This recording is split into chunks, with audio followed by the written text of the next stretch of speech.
ಜಾತಿ ಜನಗಣತಿ ವಿಚಾರದಲ್ಲಿ ಯಾವಾಗ ಅದು ಮಂಡನೆ ಆಗುತ್ತೆ, ಕ್ಯಾಬಿನೆಟ್ನಲ್ಲಿ ನಿರ್ಧಾರ ಆಗಿ ಅದು ಬಿಡುಗಡೆಗೊಳ್ಳುತ್ತಾ ಇಲ್ವಾ ಅನ್ನೋದು ಇನ್ನು ಚರ್ಚೆ ನಡೀತಾ ಇದೆ. ಆದರೆ ಈ ನಡುವೆ ಈ ಜಾತಿ ಜನಗಣತಿ ವಿಚಾರ ಸಿಎಂಗೆ ಆಲ್ರೆಡಿ ಬಿಸಿ ತುಪ್ಪವಾಗಿ ಪರಿಣಮಿಸಿದೆ. ಜಾತಿ ಜನಗಣತಿ ಏನಾದರೂ ಮಂಡಿಸಿದ್ರೆ ಉಗ್ರ ಹೋರಾಟವನ್ನ ಮಾಡೋದಾಗಿ ಒಕ್ಕಲಿಗರ ಸಂಘದ ಅಧ್ಯಕ್ಷ ಕೆಂಚಪ್ಪಗೌಡ ಎಚ್ಚರಿಕೆಯನ್ನ ಕೊಟ್ಟಿದ್ದಾರೆ. ರಿಪಬ್ಲಿಕ್ ಕನ್ನಡದೊಂದಿಗೆ ಎಕ್ಸ್ಕ್ಲೂಸಿವ್ ಆಗಿ ಅವರು ಮಾತಾಡಿದ್ದಾರೆ. ಕೇಳಿ.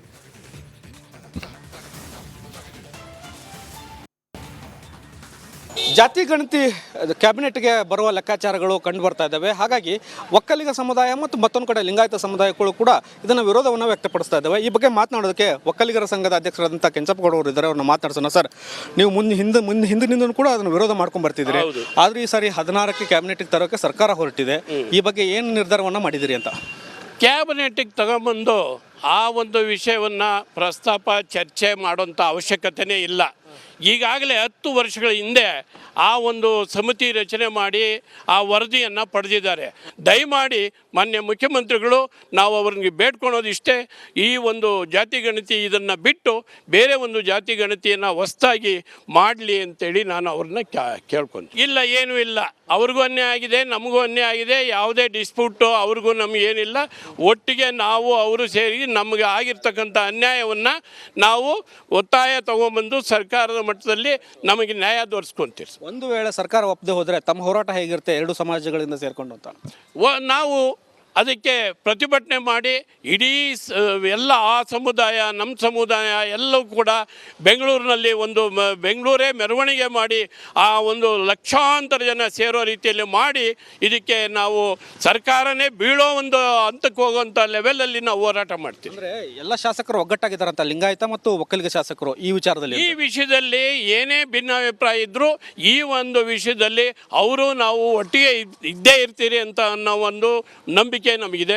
ನಾವು ಅದನ್ನ ಮಾಡ್ತೀವಿ. ಪಕ್ಷಾತೀತವಾಗಿ ಹೋರಾಟ ಮಾಡಿ ಸರ್ಕಾರ ಬೀಳಿಸುವಂತ ಕೆಲಸ ಆಗುವಂತ ಲೆಕ್ಕಾಚಾರಗಳು ಇದಾವೆ ಅಂತ ಇಲ್ಲ. ಆ ಕೆಲಸ ನಾವು ಮಾಡಬೇಕು ಅಂತಿಲ್ಲ. ಏನು ನಮಗೆ ನ್ಯಾಯ ದೊರಕಿಸ್ಕೊಡಿ ಅಂತ ಕೇಳ್ತೀರಿ ನೀವು. ಸರ್ಕಾರ ಬೀಳಬೇಕು ಅದೆಲ್ಲ ನಾವು ಹೇಳೋದಲ್ಲ. ಸರ್ಕಾರ ಯಾಕೆ ಬೀಳಬೇಕು, ನಮಗೆ ನ್ಯಾಯ ದೊರಕಿಸ್ಕೊಡಿ ಅನ್ನೋದನ್ನ ನಾವು ಅವ್ರನ್ನ ಒತ್ತಾಯ ಮಾಡ್ತೀವಿ. ನ್ಯಾಯ ಸಿಗದೇ ಇದ್ರೆ ಏನು ಮಾಡ್ತೀರಿ ಅಂತ? ನ್ಯಾಯ ಸಿಗದೆ ಹೋರಾಟ ಮಾಡ್ತೀರಿ. ಹೋರಾಟ ಮಾಡಿ ನ್ಯಾಯ ದೊರಕಿಸ್ಕೊಳಕ್ಕೆ ಏನು ಮಾಡ್ತೀರಿ, ಅದು ಆಗಲಿಲ್ಲ ಅಂದರೆ ಕಾನೂನಾತ್ಮಕವಾಗಿ ಕಾನೂನನ್ನ ಮೊರೆ ಹೋಗ್ತೀರಿ. ಇನ್ನೊಂದು ಪ್ರಮುಖವಾಗಿ ಒಕ್ಕಲಿಗರು ಸಿಎಂ ಆಗಬೇಕು ಅನ್ನುವಂಥ ವಿಚಾರ ಕೂಡ ಪರಿಸ್ಥಿತಿಗೆ ಬಂದಿರುವಂಥದ್ದು. ಆದರೆ ಸಾಕಷ್ಟು ಅಡೆತಡೆಗಳು ಬರ್ತಾ ಇದ್ದಾವೆ ಅಂತ. ಅದು ಅವರು ರಾಜಕೀಯ, ಅವರು ಪಕ್ಷದಲ್ಲಿ ಕೂತ್ಕೊಂಡು ಅವರವರೇ ಆ ತೀರ್ಮಾನಗಳನ್ನ ಅವ್ರು ತಗೊಳ್ಳಿ. ನಮ್ಮ ಒಕ್ಕಲಿಗ ಜನಾಂಗದ ಪರವಾಗಿ ಡಿ ಕೆ ಶಿವಕುಮಾರ್ ಅವ್ರನ್ನ ಈ ಸರ್ಕಾರ ತರೋದಕ್ಕೆ ಅವರೇ ಮುಖ್ಯ ಕಾರಣ. ಅದಕ್ಕೋಸ್ಕರ ಅವರು ಮುಖ್ಯಮಂತ್ರಿ ಆಗಬೇಕು ಅನ್ನೋದು ನಮ್ಮ ಜನಾಂಗದ ಒತ್ತಾಯ. ಸಂಪೂರ್ಣವಾಗಿ ಜನಾಂಗ ಬೆಂಬಲಕ್ಕಿದೆ. ಅವ್ರಿಗೆ ಬೆಂಬಲಕ್ಕಿದೆ. ಇದಿಷ್ಟು ಕೆಂಚಪ್ಪಗೌಡ ಅವರ ಮಾತು. ಕ್ಯಾಮ್ರಾಮನ್ ಹರಿಪ್ರಸಾದ್ ಜೊತೆ ಬಸವರಾಜ್ ಚರಂತಿಮಠ್, ರಿಪಬ್ಲಿಕ್ ಕನ್ನಡ, ಇದು ನಿಮ್ಮ ಧ್ವನಿ. ಜಾತಿ ಜನಗಣತಿ ವಿಚಾರದಲ್ಲಿ ಯಾವಾಗ ಅದು ಮಂಡನೆ ಆಗುತ್ತೆ, ಕ್ಯಾಬಿನೆಟ್ನಲ್ಲಿ ನಿರ್ಧಾರ ಆಗಿ ಅದು ಬಿಡುಗಡೆಗೊಳ್ಳುತ್ತಾ ಇಲ್ವಾ ಅನ್ನೋದು ಇನ್ನು ಚರ್ಚೆ ನಡೀತಾ ಇದೆ. ಆದರೆ ಈ ನಡುವೆ ಈ ಜಾತಿ ಜನಗಣತಿ ವಿಚಾರ ಸಿಎಂಗೆ ಆಲ್ರೆಡಿ ಬಿಸಿ ತುಪ್ಪವಾಗಿ ಪರಿಣಮಿಸಿದೆ. ಜಾತಿ ಜನಗಣತಿ ಏನಾದರೂ ಮಂಡಿಸಿದ್ರೆ ಉಗ್ರ ಹೋರಾಟವನ್ನ ಮಾಡೋದಾಗಿ ಒಕ್ಕಲಿಗರ ಸಂಘದ ಅಧ್ಯಕ್ಷ ಕೆಂಚಪ್ಪಗೌಡ ಎಚ್ಚರಿಕೆಯನ್ನ ಕೊಟ್ಟಿದ್ದಾರೆ. ರಿಪಬ್ಲಿಕ್ ಕನ್ನಡದೊಂದಿಗೆ ಎಕ್ಸ್ಕ್ಲೂಸಿವ್ ಆಗಿ ಅವರು ಮಾತಾಡಿದ್ದಾರೆ. ಕೇಳಿ.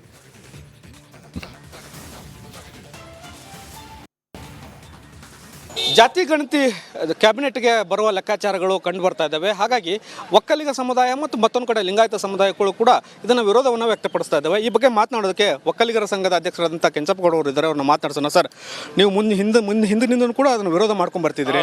ಆದ್ರೆ ಈ ಸಾರಿ 16ಕ್ಕೆ ಕ್ಯಾಬಿನೆಟ್ಗೆ ತರೋಕೆ ಸರ್ಕಾರ ಹೊರಟಿದೆ. ಈ ಬಗ್ಗೆ ಏನು ನಿರ್ಧಾರವನ್ನು ಮಾಡಿದಿರಿ ಅಂತ? ಕ್ಯಾಬಿನೆಟ್ಟಿಗೆ ತಗೊಂಬಂದು ಆ ಒಂದು ವಿಷಯವನ್ನು ಪ್ರಸ್ತಾಪ ಚರ್ಚೆ ಮಾಡೋಂಥ ಅವಶ್ಯಕತೆಯೇ ಇಲ್ಲ. ಈಗಾಗಲೇ 10 ವರ್ಷಗಳ ಹಿಂದೆ ಆ ಒಂದು ಸಮಿತಿ ರಚನೆ ಮಾಡಿ ಆ ವರದಿಯನ್ನು ಪಡೆದಿದ್ದಾರೆ. ದಯಮಾಡಿ ಮಾನ್ಯ ಮುಖ್ಯಮಂತ್ರಿಗಳು ನಾವು ಅವ್ರಿಗೆ ಬೇಡ್ಕೊಳೋದು ಇಷ್ಟೇ, ಈ ಒಂದು ಜಾತಿ ಗಣತಿ ಇದನ್ನು ಬಿಟ್ಟು ಬೇರೆ ಒಂದು ಜಾತಿ ಗಣತಿಯನ್ನು ಹೊಸದಾಗಿ ಮಾಡಲಿ ಅಂತೇಳಿ ನಾನು ಅವ್ರನ್ನ ಕೇಳ್ಕೊಂಡು. ಇಲ್ಲ, ಏನೂ ಇಲ್ಲ, ಅವ್ರಿಗೂ ಅನ್ಯಾಯ ಆಗಿದೆ, ನಮಗೂ ಅನ್ಯಾಯ ಆಗಿದೆ, ಯಾವುದೇ ಡಿಸ್ಪ್ಯೂಟು ಅವ್ರಿಗೂ ನಮಗೇನಿಲ್ಲ.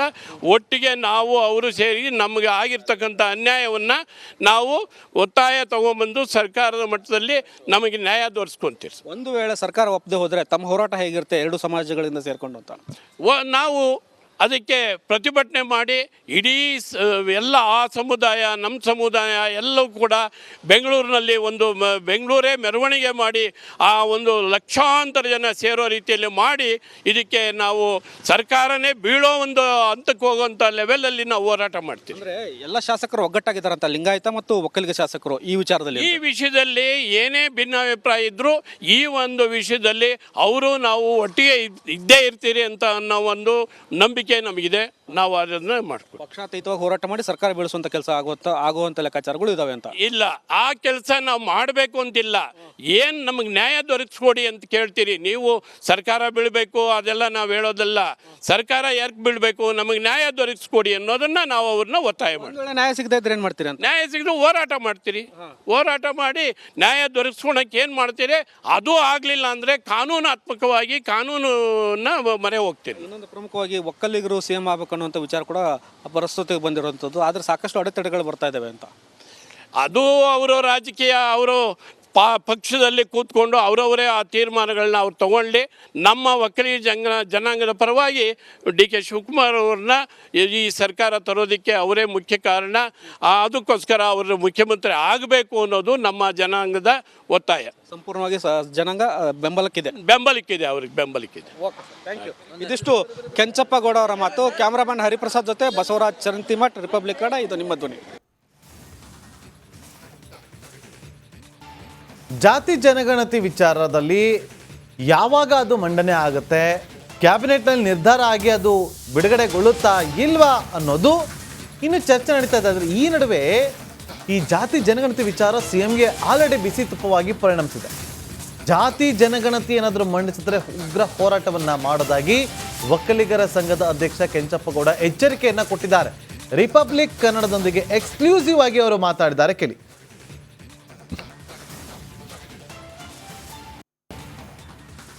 ಜಾತಿ ಗಣತಿ ಕ್ಯಾಬಿನೆಟ್ಗೆ ಬರುವ ಲೆಕ್ಕಾಚಾರಗಳು ಕಂಡು ಬರ್ತಾ ಇದ್ದಾವೆ. ಹಾಗಾಗಿ ಒಕ್ಕಲಿಗ ಸಮುದಾಯ ಮತ್ತು ಮತ್ತೊಂದು ಕಡೆ ಲಿಂಗಾಯತ ಸಮುದಾಯಗಳು ಕೂಡ ಇದನ್ನು ವಿರೋಧವನ್ನು ವ್ಯಕ್ತಪಡಿಸ್ತಾ ಇದ್ದಾವೆ. ಈ ಬಗ್ಗೆ ಮಾತನಾಡೋದಕ್ಕೆ ಒಕ್ಕಲಿಗರ ಸಂಘದ ಅಧ್ಯಕ್ಷರಾದಂಥ ಕೆಂಚಪ್ಪಗೌಡ ಅವರು ಇದ್ದಾರೆ. ಅವ್ರನ್ನ ಮಾತನಾಡ್ಸೋಣ. ಸರ್, ನೀವು ಹಿಂದಿನಿಂದ ಕೂಡ ಅದನ್ನು ವಿರೋಧ ಮಾಡ್ಕೊಂಡು ಬರ್ತಿದ್ದೀರಿ. ಆದ್ರೆ ಈ ಸಾರಿ 16ಕ್ಕೆ ಕ್ಯಾಬಿನೆಟ್ಗೆ ತರೋಕೆ ಸರ್ಕಾರ ಹೊರಟಿದೆ. ಈ ಬಗ್ಗೆ ಏನು ನಿರ್ಧಾರವನ್ನು ಮಾಡಿದಿರಿ ಅಂತ? ಕ್ಯಾಬಿನೆಟ್ಗೆ ತಗೊಂಬಂದು ಆ ಒಂದು ವಿಷಯವನ್ನು ಪ್ರಸ್ತಾಪ ಚರ್ಚೆ ಮಾಡೋಂಥ ಅವಶ್ಯಕತೆಯೇ ಇಲ್ಲ. ಈಗಾಗಲೇ 10 ವರ್ಷಗಳ ಹಿಂದೆ ಆ ಒಂದು ಸಮಿತಿ ರಚನೆ ಮಾಡಿ ಆ ವರದಿಯನ್ನು ಪಡೆದಿದ್ದಾರೆ. ದಯಮಾಡಿ ಮಾನ್ಯ ಮುಖ್ಯಮಂತ್ರಿಗಳು ನಾವು ಅವ್ರಿಗೆ ಬೇಡ್ಕೊಳೋದು ಇಷ್ಟೇ, ಈ ಒಂದು ಜಾತಿ ಗಣತಿ ಇದನ್ನು ಬಿಟ್ಟು ಬೇರೆ ಒಂದು ಜಾತಿ ಗಣತಿಯನ್ನು ಹೊಸದಾಗಿ ಮಾಡಲಿ ಅಂತೇಳಿ ನಾನು ಅವ್ರನ್ನ ಕೇಳ್ಕೊಂತೀನಿ. ಇಲ್ಲ, ಏನೂ ಇಲ್ಲ, ಅವ್ರಿಗೂ ಅನ್ಯಾಯ ಆಗಿದೆ, ನಮಗೂ ಅನ್ಯಾಯ ಆಗಿದೆ, ಯಾವುದೇ ಡಿಸ್ಪ್ಯೂಟು ಅವ್ರಿಗೂ ನಮಗೇನಿಲ್ಲ.